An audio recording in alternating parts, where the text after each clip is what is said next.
Saudara.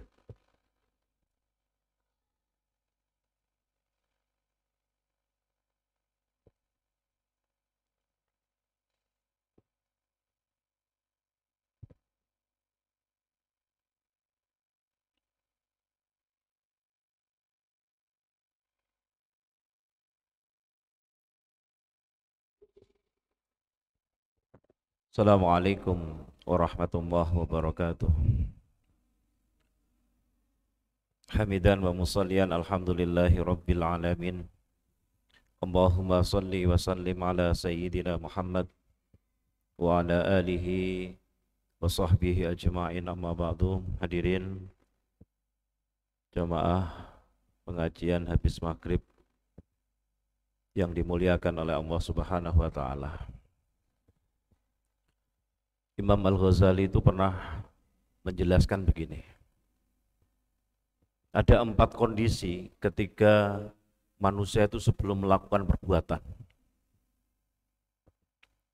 Kondisi yang pertama, di dalam benak pikiran kita itu terjadi pintasan-pintasan, di mana terjadi pertarungan antara bisikan setan dan bisikan malaikat. Saya ulangi. Ada 4 kondisi ketika manusia sebelum melakukan perbuatan itu. Kondisi yang pertama, Imam Al-Ghazali menjelaskan di dalam benak pikiran kita itu ada pintasan-pintasan. Di situ terjadi pertarungan ya, antara bisikan setan dengan bisikan malaikat. Itu setiap hari. Begitu sadar, bangun tidur, kemudian tidur lagi ya. Itu sebelum manusia melakukan perbuatan, di dalam pintasan, di dalam benak pikiran kita itu terjadi pertarungan antara bisikan setan dan bisikan malaikat. Yang kedua, manusia itu dikasih nafsu. Dan nafsu itu cenderung menuruti bisikan setan. Yang ketiga, manusia dikasih oleh Allah akal, dan akal itu cenderung menuruti bisikan malaikat. Kata Al-Ghazali, yang menentukan apakah akal atau nafsu itu, karena tadi kalau nafsu itu cenderung mengikuti bisikan apa? Setan, sementara akal itu cenderung menuruti bisikan malaikat. Kata Al-Ghazali, kondisi yang keempat yang menyebabkan manusia itu akan selamat agar tidak dikuasai oleh nafsunya, maka akalnya harus dilandasi i'tiqadi, keimanan. Sebab kalau tanpa keimanan, akal yang tidak dilandasi dengan keimanan, maka akal itu bisa dikendalikan oleh nafsu. Jadi nafsunya itu menggunakan akal untuk menurutinya.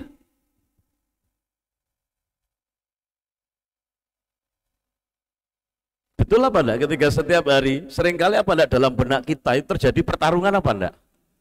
Antara bisikan setan dan bisikan malaikat ini. Dan nafsu itu adalah cenderung menuruti bisikan setan. Maka nafsu itu harus dikendalikan. Yang bisa mengendalikan apa, kata Al-Ghazali? Akal yang dilandasi dengan iman. Dia mengatakan i'tiqadi. Maka ketika manusia itu tanpa iman, ketika akalnya tidak dipakai untuk memahami ayat-ayat Allah, baik yang tersirat maupun yang tersurat, maka nafsunya yang akan menjadi dominan. Ketika nafsunya yang menjadi dominan, maka dia akan menuruti bisikan setan. Maka derajat manusia itu bisa lebih rendah daripada hewan. Silakan dibuka surat Al-A'raf ayat 179. Monggo dicek surat Al-A'raf. Kita buka bareng-bareng. Maka di situ ketika manusia dia punya akal, dia punya panca indera, dengan dia punya mata, dia punya telinga. Silakan dibuka surat Al-A'raf ayat 179. Ya, surat Al-A'raf itu surat keberapa? Surat ke-7. Ayatnya ayat 179. Di situ dijelaskan bahan bakarnya neraka itu adalah jin dan manusia. Sudah ketemu, Pak? Walaqad darokna, ya, diawali dengan ayatnya tadi berapa? 179. Silakan, monggo dibantu saya untuk membacakannya.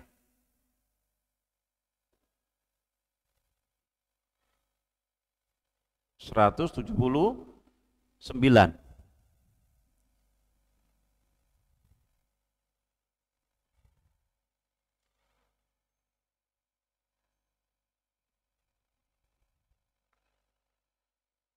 Surat ke-7. Sudah ketemu Bapak Ibu?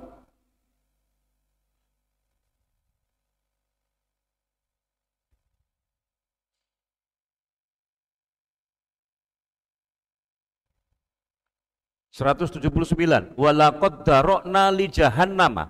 Sudah Mas, ayo dibaca. 179. Surat ke-7 ayat 179.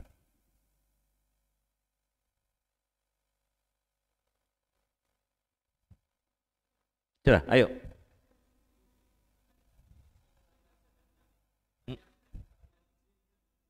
Ya.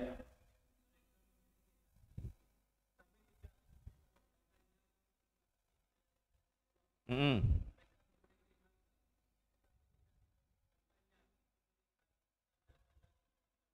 Mm.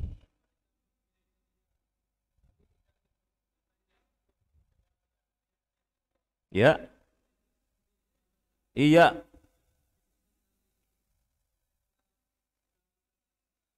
Orang-orang yang lengah, orang-orang yang lalai. Walaqad darokna li jahannama katsiran minal jinni wal insi. Sesungguhnya kami jadikan isi neraka itu kebanyakan dari jin dan manusia. Lahum qulubun la yafqahuna biha. Mereka punya hati, mereka punya akal, akalnya tidak dipakai untuk memahami ayat-ayat Allah. Walahum a'yunul la yubsiruna biha. Mereka punya mata, tetapi matanya tidak dipergunakan untuk melihat tanda-tanda kekuasaan Allah. Walahum adhanul la yasma'una biha. Mereka punya telinga, tetapi tidak dipergunakan untuk mendengar ayat-ayat Allah.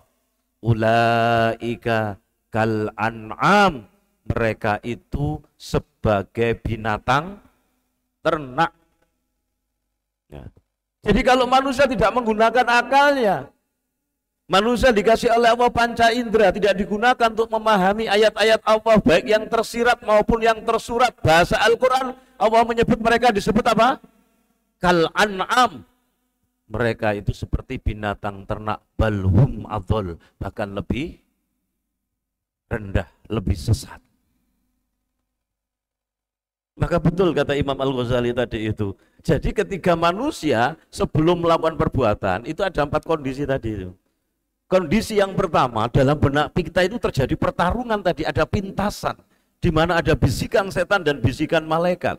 Manusia punya akal, punya nafsu. Nafsu cenderung menuruti apa? Bisikan setan. Akal cenderung menuruti bisikan malaikat. Tapi kalau akal ini tidak dipakai, tidak dilandasi dengan iman, maka nafsunya yang dominan. Kalau nafsunya yang dominan, maka dia memperturuti bisikan setan. Maka apa dalam bahasa Al-Quran? Kalau manusia dikasih oleh Allah akal, hati di sini maknanya adalah akal. Karena apa? Untuk memahami ayat-ayat Allah. Mereka dikasih apa tadi? Mata, tetapi tidak dipergunakan untuk melihat kebesaran kekuasaan Allah. Mereka dikasih telinga, tetapi telinganya tidak untuk memperdengarkan ayat-ayat Allah. Kal an'am, mereka itu seperti binatang ternak. Maka kalau manusia itu akalnya tidak dipakai, tidak dilandasi dengan iman, nafsunya yang dominan, maka perilaku manusia itu bisa seperti hewan, bahkan lebih sesat dari hewan. Maka tema saya hari ini berangkat dari ayat ini. Seluruh kebaikan itu ada pada menentang nafsu. Jadi kalau seluruh kebaikan itu ketika kita menentang nafsu, maka yang terjadi adalah kebaikan. Sebaliknya, nafsu itu adalah penghalang kebaikan.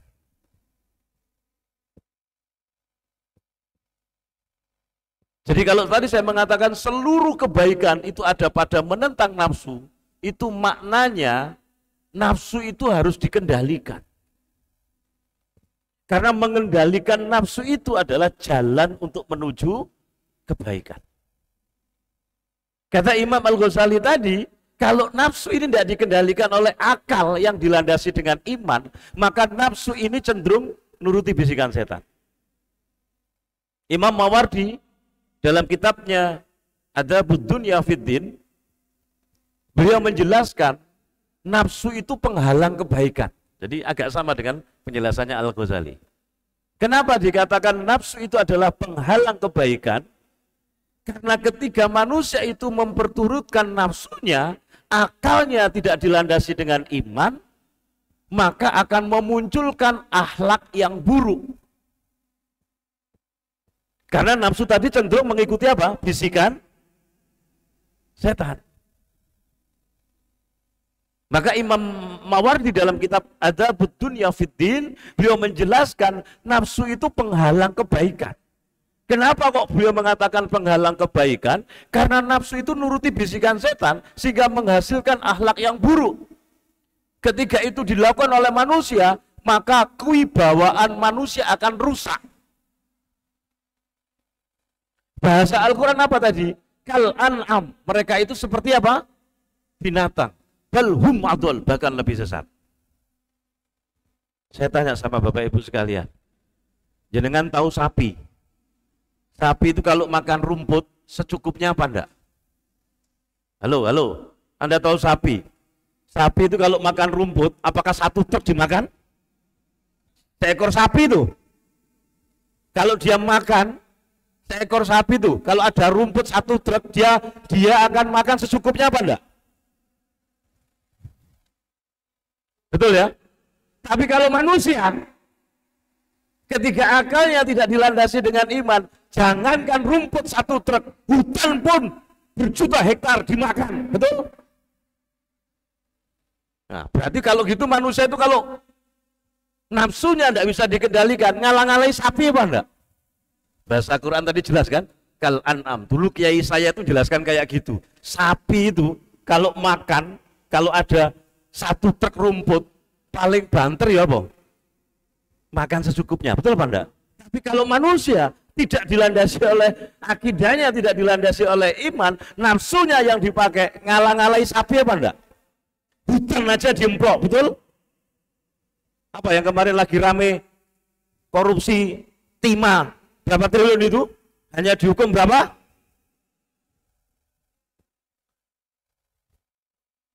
Hanya ada di Indonesia korupsi itu, koruptor itu bisa dada-dada dan tersenyum gitu ya. Kalau di negara lain, di Cina itu sudah dihukum mati, betul apa enggak? Di Indonesia kalau sudah pakai baju urin saja itu masih bisa dada-dada, betul apa enggak?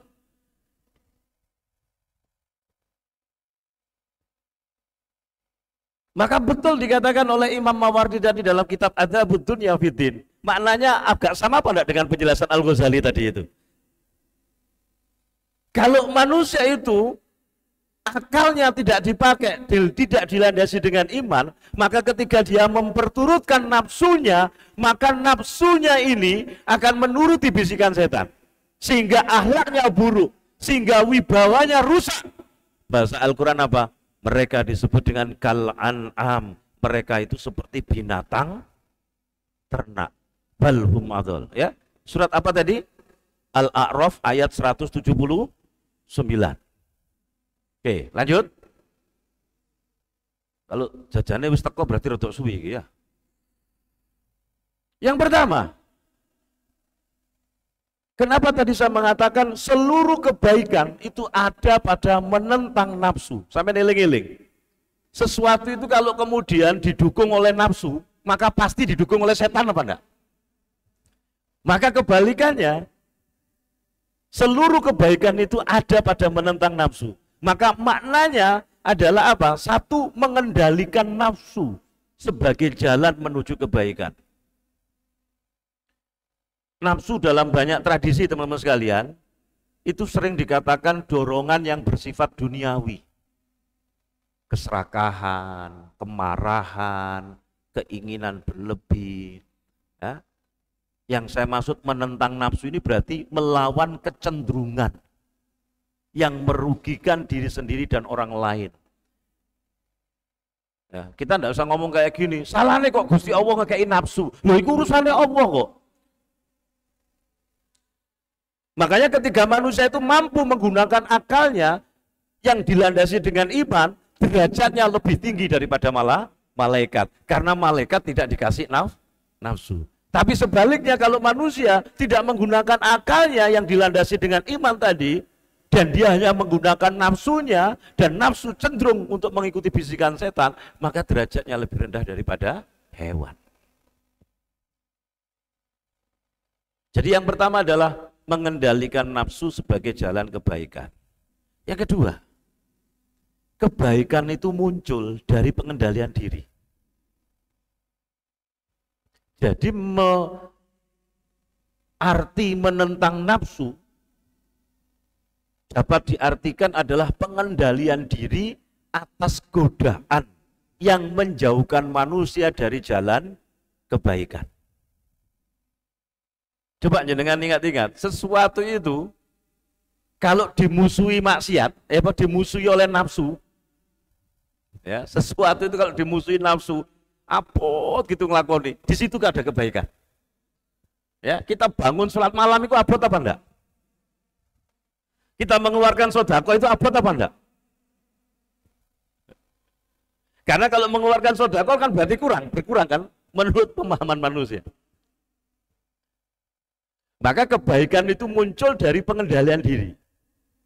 Yang ketiga, mengutamakan akal.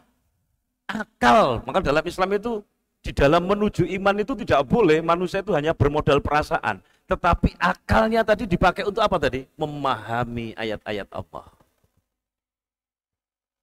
Maka akal inilah yang membedakan manusia beda dengan makhluk yang lainnya. Betul apa enggak? Dengan akal itu manusia bisa berpikir. Dengan akal itu manusia bisa membedakan. Nah, tinggal akalnya ini dipakai landasannya iman atau tidak. Kalau akalnya ini dipakai untuk menuruti nafsu, itu jenenge ngakali kan itu akhirnya. Tapi kalau akalnya dipakai dengan landasan iman, maka akal ini akan bisa membimbing dan dia akan bisa mengendalikan nafsu.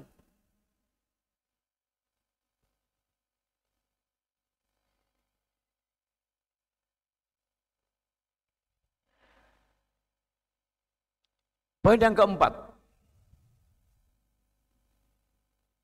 maka untuk mengendalikan nafsu tadi itu, yang dibantu dengan akal yang dilandasi iman, memang butuh pengorbanan. Pengorbanan demi kebaikan yang lebih besar. Maka menentang nafsu itu pasti melibatkan pengorbanan. Kalau kita terlena dengan kesenangan-kesenangan yang bersifat sesaat, hati-hati. Setan itu sering ganggu kita pada kesenangan-kesenangan yang sifatnya sesaat. Itu akan merugikan kebahagiaan yang abadi. Coba, berbuat zina. Itu kalau dihitung itu kesenangan yang sifatnya sesaat apa enggak? Orang mengkonsumsi narkoba. Coba, yang dituruti kesenangan yang sifatnya sesaat apa enggak? Kemudian pacaran, gendaan, apa? Basa Surabaya apa? Nuruti kesenangan yang bersifat sesaat apa enggak? Kalau kemudian sudah hamil, LKMD, lamaran kari meteng, dhisik, maka yang terjadi adalah penyesalan apa enggak? Maka pengorbanan demi kebaikan. Jadi menentang nafsu itu pasti melibatkan pengorbanan. menahan diri dari kesenangan yang sifatnya apa tadi? Sesaat, demi masa depan yang jauh lebih abadi. Termasuk tidak membalas kejahatan dengan kejahatan. Wangel lagi Pak. 2 minggu yang lalu mobil saya ini ditabrak. Penyok Pak, untung saya masih hidup. Jadi gitu. Saya turun dari exit tol Waru, dari Masjid Akbar itu, ada supir truknya rupanya ngantuk Pak. Saya tidak bisa keluar dari mobil itu. 2 minggu yang lalu. Terus ditolong orang-orang, kemudian diundurkan ini, ternyata supir truknya wis tua Pak. Mbak pincang-pincang, aduh sepurone Pak, kula mboten ketok Terus aku arepe ngamuk iku, kira-kira aku nek ngamuk terus kemudian jaluk tempo, pertanyaan saya, mobil saya sing penyok iso balik meneh? Tidak bisa, betul apa enggak? Akhirnya saya bilang, wis Pak, wis gak apa-apa sampean mulai ae. Iki rezekine tukang bengkel. Ponakanku tak telepon, tak kon jemputan aku, exit tol Waru, iku. Apa aku ditubuk truk mobilnya penyok. Pintu setir sama pintu belakang. Wong iki tak kandhani ngono mau langsung. Pak, sepunten sing wis gak apa-apa, Pak, sampean mulai gak apa-apa. Sampean sakjane wis tuwa gak lan nyupir truk ngene iki. Iki nek sampean tak kongkon nempuhi, sampean kok dipotong gaji mbek bos sampean. Kan betul apa ndak? Akhirnya takon mulai ku mbek ngowo bingung deh. Terus saya bilang, wis gak usah bingung Pak, iki rezekine tukang bengkel. Makanya baru keluar mobil saya tadi itu. Aku mau minta jemput, terus durung karena dijemput. Akhirnya ponakanku tak celuk, mobil wis mari, wis kita di barusan keluar. Kalau saya nurutin nafsu, iso tak kampleng kan? Tapi pertanyaannya, ketika saya marah-marah tak kampleng, iso kira-kira mobilku penyok iso balik? Maka kemampuan mengendalikan, untung wis tua ya. Zamannya aku bonek aku tak wantemi ya kan gitu. Maka di situ penting pengendalian diri itu. Koma iku bojoku takok, lho apa? Ya iki rezekine tukang bodi repair. Lu kena piro wis gak ero, wis lebokno dhisik. Nek wis ana sing penyok ngene iki, berarti kok Gusti Allah ngekeki rezeki. Dilewatno awake dhewe iku rezekine tukang bodi repair. Lu kon mosok gak yakin ae. Omahe dhewe wingi itu kena rayap, rubuh mas saya Pak kena rayap. Begitu omah rubuh kena rayap, bojoku takok, "Mas rubuh, yo gak apa-apa rubuh kerek nyeluk tukang ae." Iku berarti rezekinya apa? Tukang. Dan terbukti Pak, setiap saya bayar tukang, sebelum tukang itu saya bayar Pak, saya itu ngisi BUMN 2 kali, seminggu 2 kali. 2 bulan persis nggak sampai, rumah sudah jadi. Setiap saya mau bayar, saya itu diundang BUMN. Ngisi sampai 1 kali, 2 kali. Begitu omaku wis dadi ngadeg Pak, wis gak ono rayape maneh. BUMN wis gak ngundang Pak, paham sampai sini. Berarti memang Allah itu ngerti apa enggak rezeki? Halo. Ini harus yakin ini. Maka kalau kemudian kita mampu mengendalikan tadi emosi kita, Allah itu pasti jawab. Itu kalau guru saya ngatakan, yang nulis buku menulis buku Kuantum Ikhlas, namanya Mas RB Sentanu. Jadi kalau kemudian kita mampu mengendalikan emosi kita, zona itu ada 2. Zona hati itu ada zona nafsu, ada zona ikhlas. Kalau zona nafsu itu khawatir, was-was, kudu ngamuk, itu zona nafsu. Nek zona ikhlas apa? Tenang, syukur, sabar. Iku nek radio Pak, zona nafsu iku radio AM, kemresek. Anda pernah dengarkan radio? Nek radio AM itu meresek apa enggak? Kalau zona ikhlas itu radio FM Pak, bening gitu. Nah ternyata ada latihannya Pak. Latihannya ya kayak gini. Masih cukup ya? Materinya sudah saya kirim ke takmir. Jadi nanti bisa dibaca ya. Sudah tak kirim ya? Maka berarti yang dimaksud dengan menentang nafsu itu sehingga muncul kebaikan adalah mengendalikan apa? Nafsu itu. Dengan apa? Dengan akal yang dilandasi dengan iman.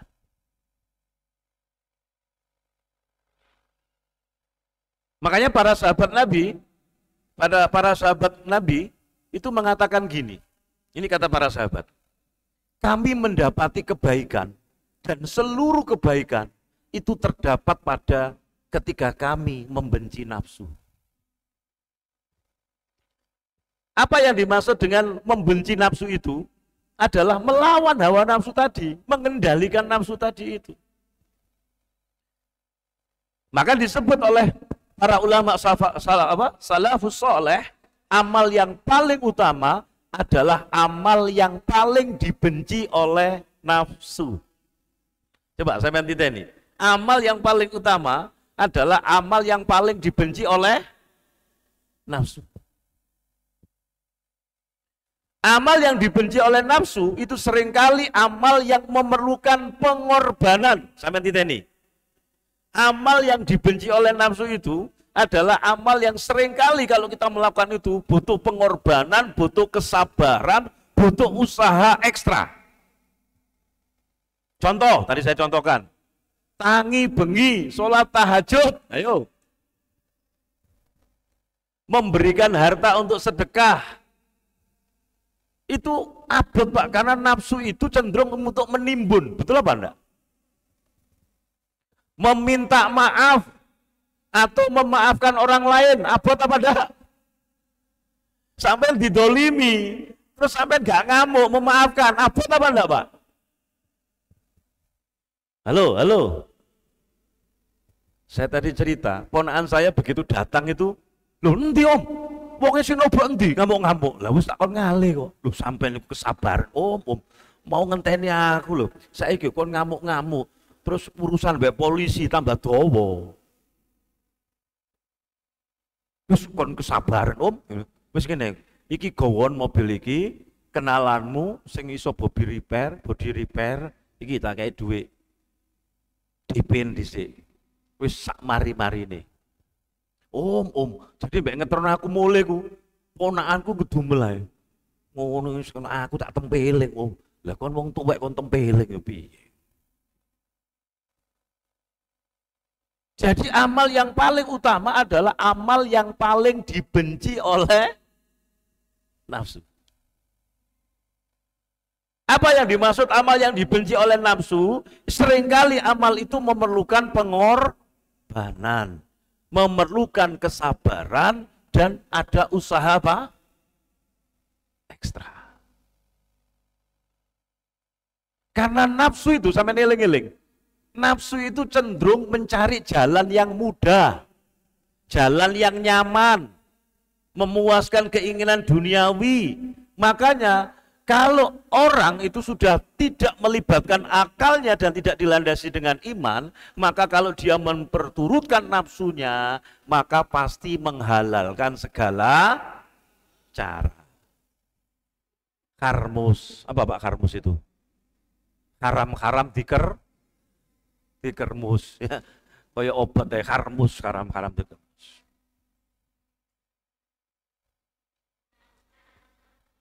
Berikutnya, jadi amal yang paling utama adalah amal yang paling dibenci oleh nafsu. Berikutnya adalah kesucian amal. Ketika nafsu membenci suatu amal, itu menunjukkan bahwa amal tersebut biasanya bebas dari kepentingan egoistik.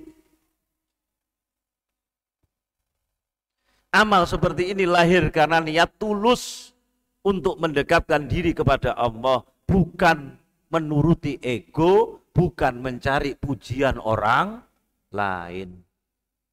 Dieling-eling, gak peduli dia dikenal penduduk bumi itu sebagai apa. Yang paling penting dia berusaha sekuat tenaga untuk agar dikenal menjadi penduduk langit. Yang kenal itu penduduk langit. Anda pernah dapat cerita Uwais Al-Qarni yang dibanggakan, diceritakan oleh Rasul, orang yang tidak dikenal oleh penduduk bumi di sekitarnya, tetapi dia dikenal oleh penduduk langit. Bahkan Rasul mengabarkan kepada para sahabatnya, Sampai ketika Khalifah Umar menjadi khalifah selama 10 tahun, setiap tahun itu Umar bin Khattab didampingi oleh Sayyidina Ali, itu setiap musim haji itu dia tanya orang-orang yang datang ke Mekah dan Madinah, siapa di antara kalian orang yang namanya Uwais Al-Qarni. Selama 10 tahun sampai, dan di tahun yang ke-10 sebelum Umar bin Khattab meninggal dunia, Umar baru menemukan orang yang namanya Uwais Al-Qarni, sebagaimana ciri-cirinya yang disebut oleh Rasulullah. Ternyata Uwais Al-Qarni itu bukan dari kalangan sahabat, bukan orang yang dikenal oleh penduduk bumi, tapi ternyata apa? Dia dikenal oleh penduduk langit. Ya, nanti bisa dibaca sendiri. Saya sudah sering kali kisah Uwais Al-Qarni. Maka amal yang paling utama adalah amal yang paling dibenci oleh nafsu. Satu tadi, amal yang dibenci oleh nafsu itu seringkali amal yang memerlukan apa cirinya? Pengorbanan, kesabaran, dan usaha yang ekstra. Yang kedua, amal yang dibenci oleh nafsu itu biasanya bebas dari kepentingan apa? Egoistik. Dia tidak ada kepentingannya pencitraan, Pak. Ya, gak ono kepentingan pencitraan. Arepe kampanye nyumbang apa, Pak? Aspal. Apa lagi? Nek nang kampungku wingi DKI bukan sembako, apa? Apa? Pavingan. Ono begitu gak dadi, aspalnya dibalekno, Pak. Dijal. Berarti syarat kepentingan apa enggak? Ada kepentingan. Maka nafsu itu benci pada amal yang tidak ada bebas dari kepentingan egoistik tadi itu.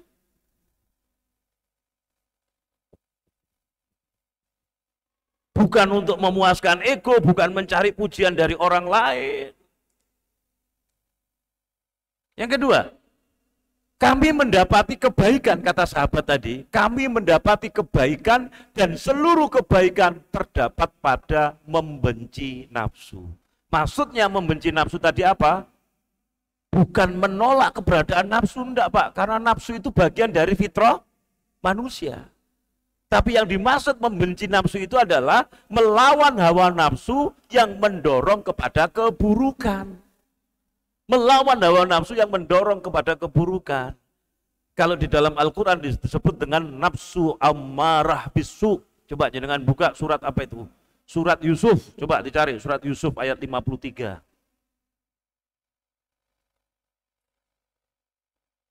Jadi yang dimaksud membenci nafsu itu adalah melawan hawa nafsu yang mendorong manusia kepada keburukan. Nafsunya disebut dengan nafsu ammarah bisu. Surat Yusuf ayat 53. Coba jenengan buka, jenengan cek. Sama-sama kita cek surat. Sudah ketemu, Mas?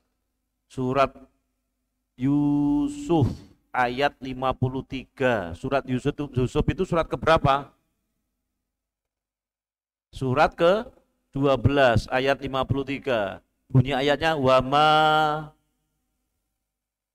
ubarri'u nafsi. Sudah ketemu? Yuk dibaca.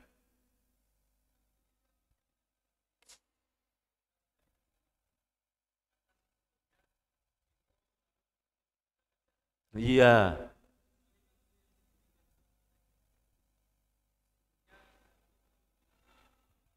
Iya, wa ma ubarri'u nafsi innan nafsa la ammaratun bisu. Ya, aku tidak membebaskan diriku dari kesalahan karena sesungguhnya nafsu itu selalu menyuruh kepada kejahatan. Illa ma rahima rabbi, kecuali nafsu yang diberi rahmat oleh Tuhannya. Kecuali nafsu yang dikendalikan oleh apa tadi? Akal yang dilandasi dengan iman. Nah, jadi ini jelas kan? Berarti penjelasan Al-Ghazali betul apa enggak? Nafsu itu cenderung kepada apa? Menyuruh kepada kejahatan. Maka harus dikendalikan nafsu itu.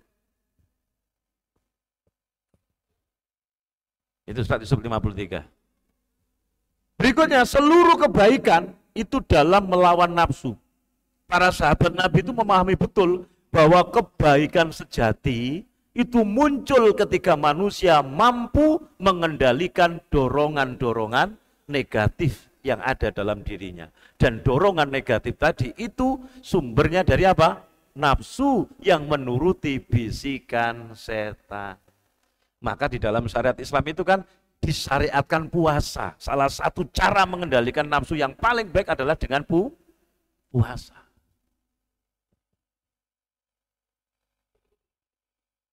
Jadi saya ulangi, seluruh kebaikan dalam melawan nafsu.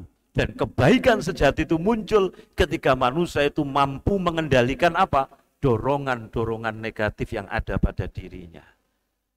Itu pengaruh nafsu yang begitu luar biasa. Maka kalau nafsu itu yang menguasai kita, Pak, gak peduli profesor, gak peduli kiai, nek hubud dunia, wis habis, Pak, ngentek-ngenteki. Paham sampai sini? Masuk kiai, Pak, nek hubud dunia, kena 1 Alphard dan 8 M, wes, Pak. Saya punya data ngeri, Pak, di Jawa Timur ini, Pak. Dapat kucuran dana berpuluh-puluh M, Pak. Maka kalau KPK itu nanti turun, kena ngeluh, Pak, geger Jawa Timur itu, Pak. Nanti kena polis lain Masjid Akbar, kena polis lain PWNU Jatim. Karena banyak dana yang dikucurkan itu ternyata. Penyidik KPK-nya itu ngomong sama saya, Pak. Wah, ini Ustadz bahaya, Ustadz. Makanya kami dicegah oleh Presiden saat itu. Kalau tidak, kena semua, Pak. Ajur, Pak. Ini provinsi ini, aku lali sampai. Maka disinilah penting untuk mengendalikan nafsu tadi itu. Masuk kiai, Pak, masuk ustadz, Pak, ini gak bisa mengendalikan nafsu. Habis, Pak, kita. Maka diingatkan ini dalam Al-Quran. Diingatkan oleh Al-Ghazali tadi itu. Jadi 4 kondisi ketika manusia melakukan perbuatan itu. Satu tadi apa? Terjadi pintasan-pintasan. Terjadi pertarungan antara bisikan setan dan bisikan malaikat. Dan manusia punya nafsu. Nafsu itu cenderung menuruti bisikan setan. Manusia punya akal. Akalnya cenderung menuruti bisikan malaikat. Tapi kalau akal ini tidak dilandasi dengan iman, tidak dilandasi dengan i'tiqadi iman, maka akalnya tidak bisa mengendalikan nafsu.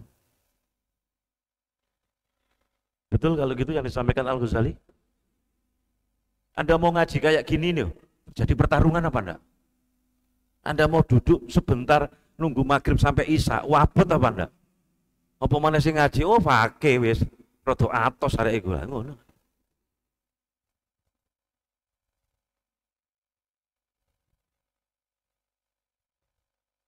Maka kesimpulannya apa, teman-teman sekalian? Melawan nafsu itu, maka dalam hadis itu disebut dengan jihad yang terbesar. Rasulullah menyebut bahwa jihad melawan nafsu adalah bentuk jihad yang terbesar. Kenapa? Karena upaya mengendalikan nafsu adalah inti perjalanan untuk menuju kebaikan sejati. Perang Uhud itu kaum muslimin itu harusnya menang, Pak. Tapi karena tergoda oleh nafsu harta, Pak, pasukan kaum muslimin yang ada di bukit, kalau jenengan melakukan ibadah umroh, berapa kilometer dari Madinah, kita biasanya diajak untuk ziarah ke makam syuhada Uhud. Nah, Anda bisa melihat bukit Uhud itu. Lah, itu pasukan yang ada di atas itu oleh Rasul tidak boleh turun itu. Karena kemudian kocar-kacir itu musuh orang-orang kafir Quraisy itu, kemudian banyak harta yang ditinggalkan. Ah, coba gara-gara nafsu, harta apa enggak akhirnya? Turun. Dilarang oleh Rasul gak ngobres. Saat itu panglimanya Khalid bin Walid. Orang kafir saat itu Khalid bin Walid belum masuk Islam, melihat pasukan kaum muslimin yang di atas, yang pasukan panah untuk melindungi Rasul dan kaum muslimin yang lainnya turun, maka Khalid bin Walid dan pasukannya itu melingkar, muter, kemudian dia naik di bukit itu, ganti kemudian ditembaki, dihujani panah sampai giginya Rasulullah rompal. Coba kekalahan Uhud itu juga karena apa? Karena nafsu. Tidak bisa mengendalikan nafsu. Yang kedua, amal yang berat, yang bernilai tinggi, ketika sebuah amal itu terasa berat karena nafsu, itulah tanda bahwa amal itu memiliki bobot yang tinggi. Sampai ngiling-ngiling. Ketika kita melakukan sesuatu amal kebaikan, kok abot, ini berarti nafsu itu apa? Nafsu itu menentangnya. Ketika nafsu menentangnya, ini berarti amalan yang berbobot. Jadi beratnya sebuah amal adalah ujian atas keikhlasan, atas kesungguhan seseorang. Makanya kemudian para sahabat tadi memahami bahwa kenyamanan hawa nafsu seringkali menjadi penghalang kebaikan. Saya ulangi, kenyamanan hawa nafsu seringkali menjadi penghalang kebaikan. Tadi sudah bunyi, waktunya sudah isya. Mungkin ini yang bisa saya sampaikan. Ya, kurang dan lebihnya saya mohon maaf. Wassalamualaikum warahmatullahi wabarakatuh.